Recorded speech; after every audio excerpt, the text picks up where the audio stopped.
3, πάμε. Αν αγαπάω τη ζωή, τι ερώτηση είναι αυτή το ραντεβού? Δεν υπάρχει μανίο καταθλιπτικός που να μην αγαπάει υπερβολικά τη ζωή.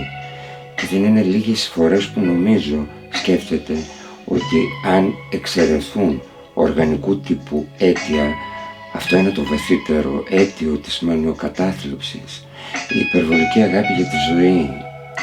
Με κεφαλαίο όμως η ζωή, ναι. Όταν μιλάω όμως για υπερβολική αγάπη προς τη ζωή, εννοώ αυτή τη μαγεία της ζωής που μόνο η τέχνη μπορεί να την δείξει, να την ακινητοποιήσει. Όλη η ουσία της τέχνης συμπυκνώνεται στο να υποψιαστούμε, σκέφτεται, πόσο σημαντικό είναι το φαινόμενο της ζωής που κατά απόλυτη τύχη μας δόθηκε ως δώρο. Η ζωή εμφανίστηκε μόνο και μόνο για να εμφανιστεί σχεδόν ταυτόχρονα με αυτήν και η τέχνη.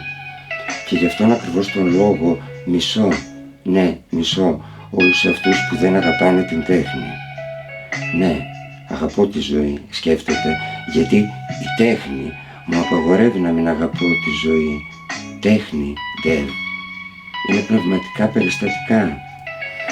Και όταν μιλάω για πνευματικά περιστατικά, σκέφτεται, δεν εννοώ αποκλειστικά και μόνο το προσχέδιο μιας μελλοντικής Γκερνίκα επί παραδείγματι ή μια παράγραφο που θα μπορούσε κάλλιστα να ενταχθεί σε μια μελλοντική αναζήτηση ενός μελλοντικού χαμένου χρόνου. Όχι.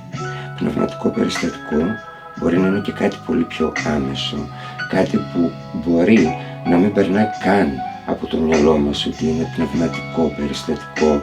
Πνευματικό περιστατικό μπορεί να είναι το να στείλεις κάποιον στο διάολο επί παραδείγματι, ή να κλείσεις την τηλεόραση, ή να μπεις σε μια εκκλησία και να ανάψεις ένα κερί και να καθίσεις για λίγο να προσευχηθείς.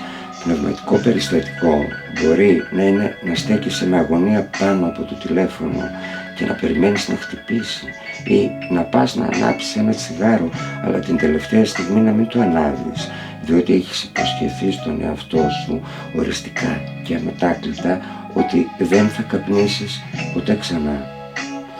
Πνευματικό περιστατικό είναι όταν πας και βάζεις στη γάτα σου φρέσκο νερό, γιατί το ξέρεις καλά πως είναι αδύνατον η γάτα να πράξει κάτι τέτοιο από μόνη της. Ναι, όλα αυτά και ένα σωρό άλλα καθημερινά μικροπράγματα, σκέφτεται, είναι πνευματικά περιστατικά.